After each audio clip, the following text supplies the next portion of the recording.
winter isn't coming, it's here.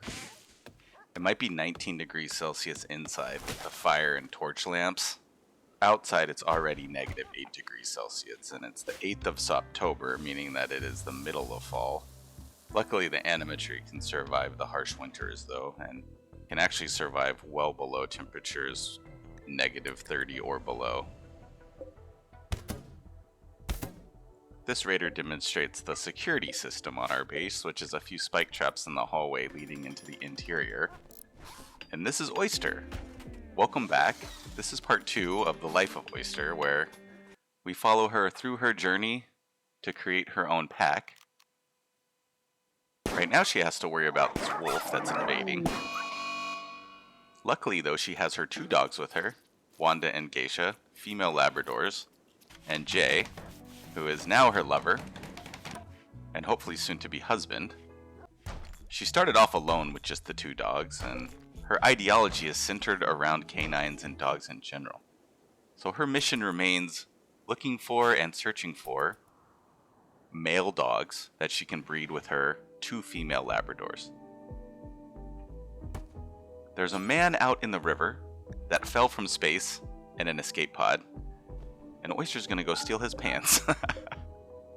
She doesn't care too much for outsiders, and Jay was actually lucky to survive.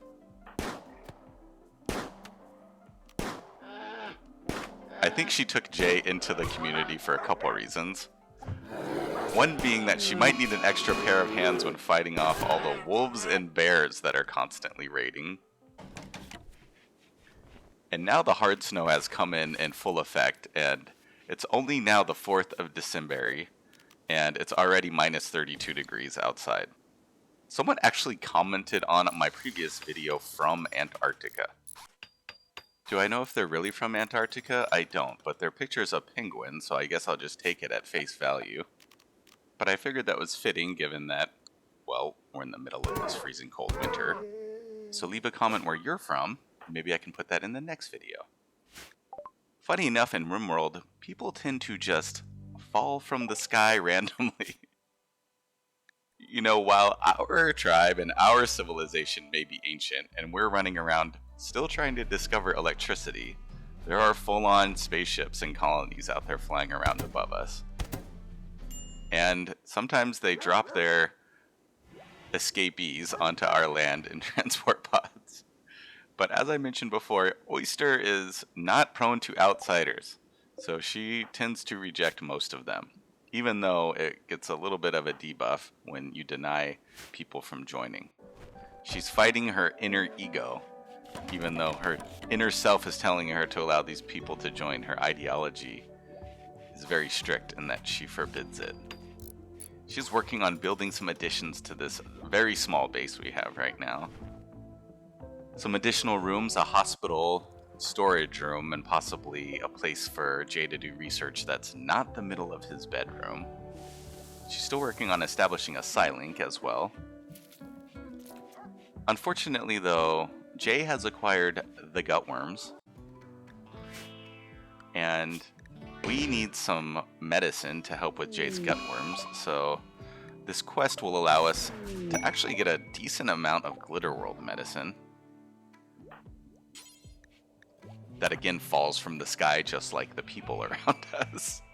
But we get 7 Glitterworld medicine, and in return someone gets to experiment on our land by forcing a foggy weather, which who really cares at this point? We're not growing anything anyways, so 7 Glitterworld medicine for some fog is not too bad.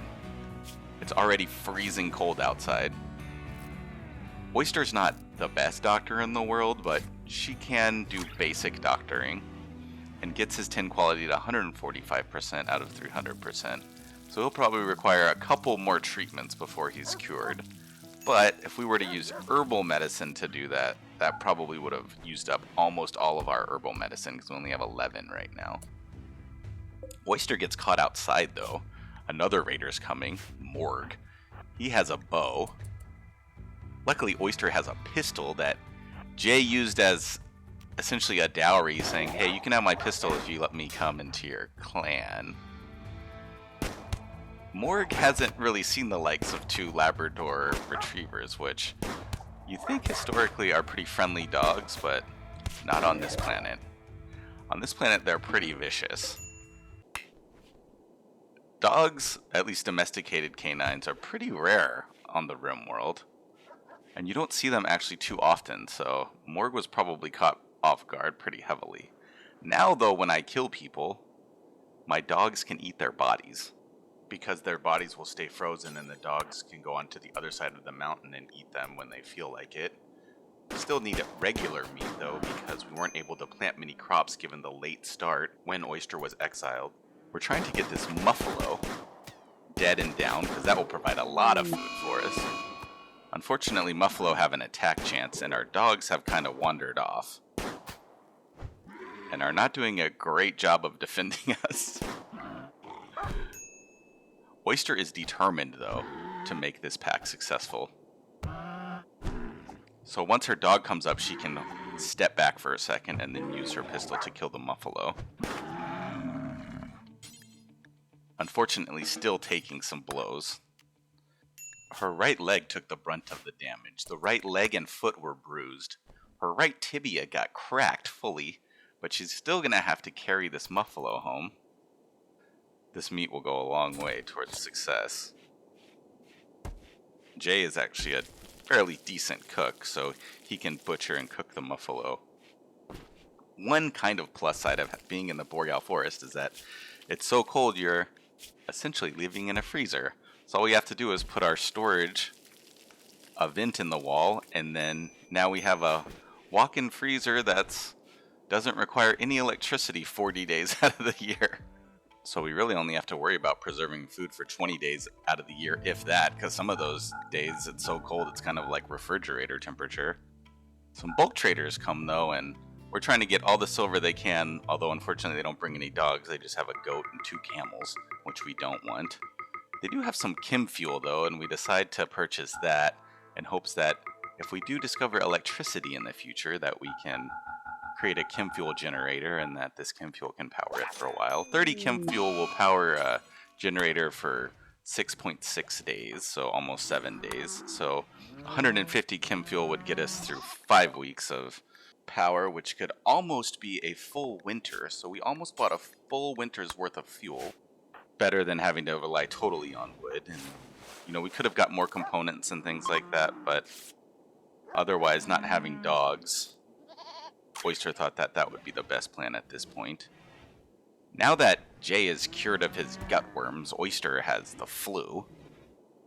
So once again, we're dealing with illnesses, even though we're in this cold area, which is supposed to be pretty good in relative relation to the frequency of diseases. Meaning that diseases are not supposed to occur that often compared to the jungle. Wiggles joins, though. The game doesn't give us much choice, Wiggles coming into this community no matter what. And actually at this point in the winter time, both Jay and Oyster decide that it might be okay to have Wiggles because, well, they need an extra hand around. And Wiggles is a good melee fighter. He can box with the best of them, at least compared to the average person on the Rimworld. His melee skill is 10. He can also do construction and mine, so we might want to mine out this mountain later. That would be helpful to have a decent miner around and not have to learn from scratch. We will make him a club. Even though he doesn't really like clubs or ancient weapons, he would prefer a modern weapon, and using an ancient weapon makes him mad. We can still create a club for him that he can bash things with. He's just going to be a little upset about it, but sometimes an angry fighter and an upset fighter is a good fighter, especially if you're fighting Arctic pumas that are wandering too close to your base.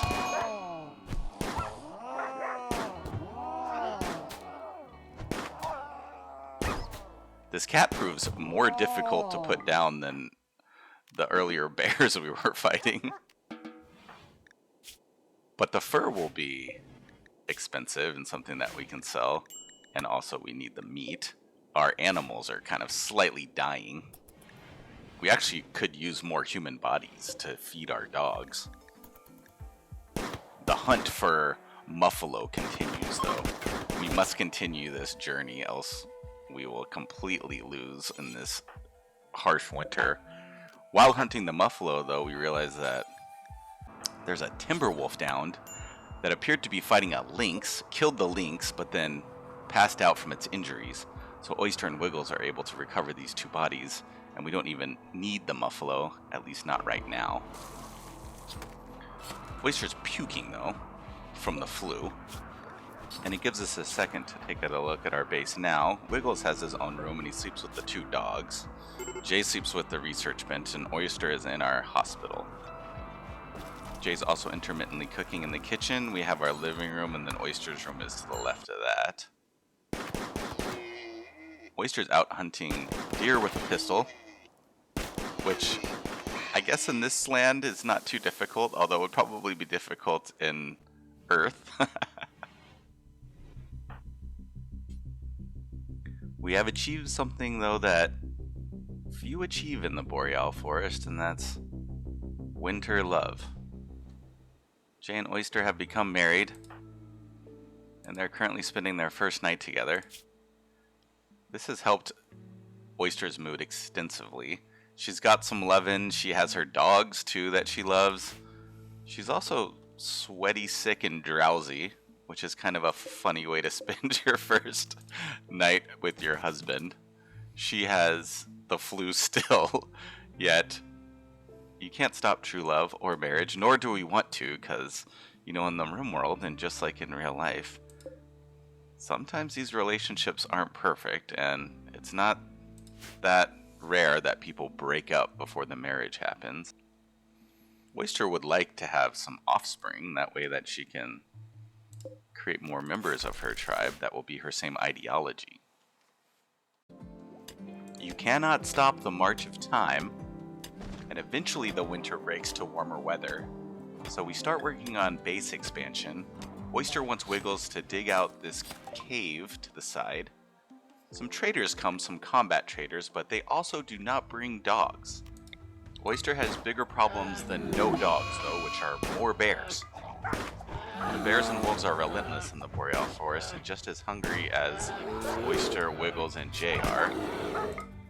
Those are some bear cubs, but it's actually kind of sad that they were watching this adult bear die.